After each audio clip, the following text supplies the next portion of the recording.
Hi, this is Patrick Stevens, and today we're going to talk about how you go about selecting your best photographs to create a winning travel article. So when you submit your photographs to a travel editor for a potential article, you want to give that travel editor enough photographs that they can build the story. And the key here is you give them enough photographs to choose from, but not so many that you overwhelm.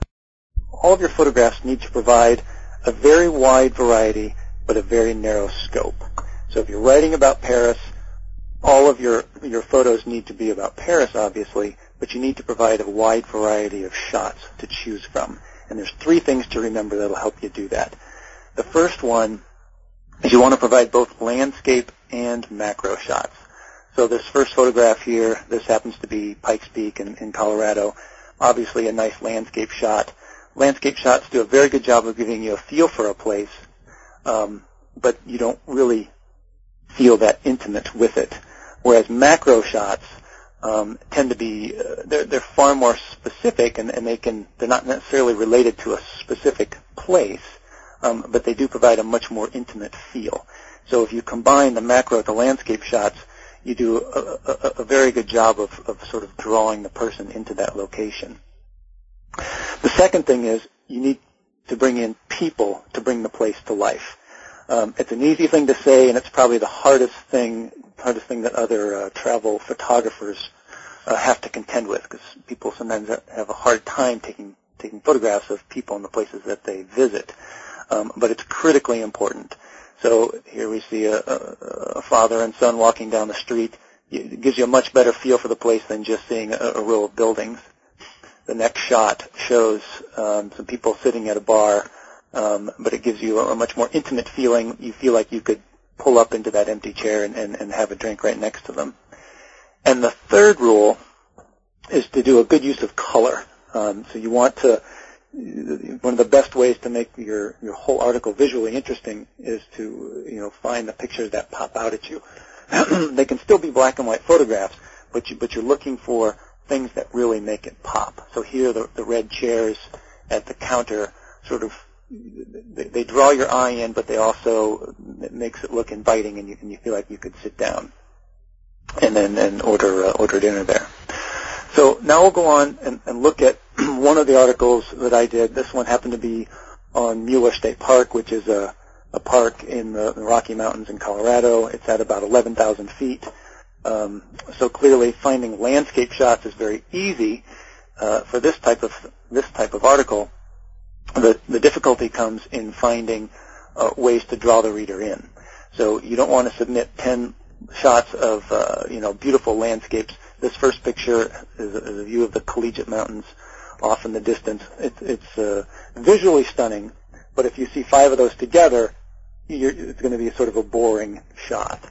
So the next picture is still a landscape shot, but you see the RV down in the corner with the open door. You're beginning to get a little bit better feel for, yeah, that could be me, or I could see someone stepping out of that and sort of enjoying that location. The next shot is also a landscape shot. Your focal point's a little bit closer now, so we're a little bit closer to the trees.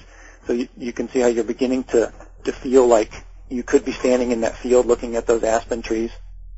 And it's a little bit more engaging. The next shot, even closer to the trees, you're still looking out at the vistas, but by changing sort of what's in your foreground, you're changing the feel of how that person, how the reader is interpreting that. And now here we have a picture of the bluebird in among the aspen trees. So nice use of color. You have the nice blue popping off against the white bark of the aspen trees, but now I'm much closer to my subject now, and there's a more intimate feeling. Another shot of the aspen trees, more of a silhouette type shot.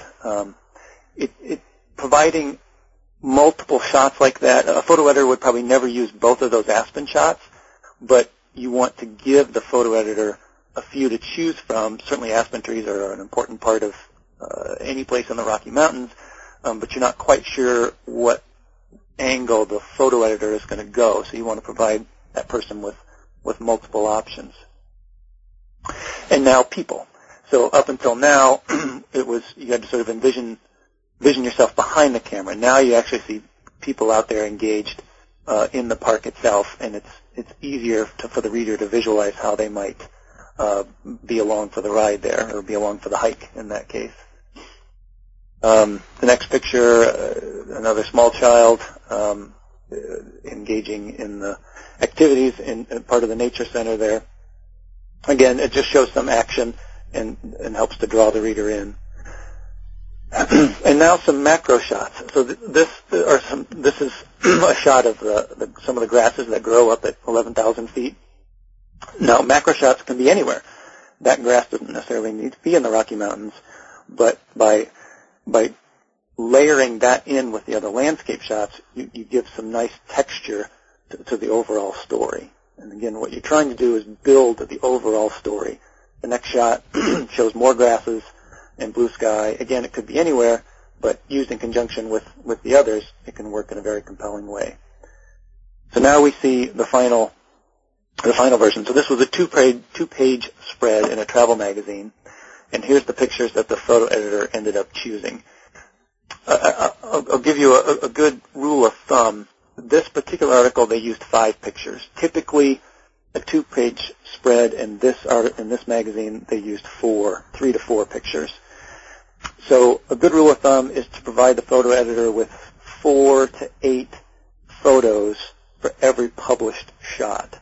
So if I was planning on a 4-photo spread, I would provide anywhere from 16 to 25, maybe as many as 30 photos for that editor to choose from.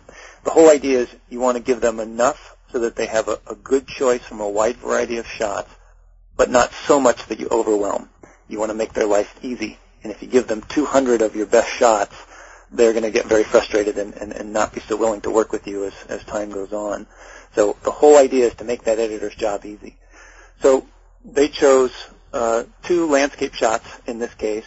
One of the 2 children, happened to be my children, hiking on the trail. And then they took the 2 macro shots and they used them as screens behind the text. So it's a nice way to sort of draw you into that story and to draw you into that park by providing both the big view and the very macro view. So I hope that's helpful, and go out there and keep shooting, and good luck to you.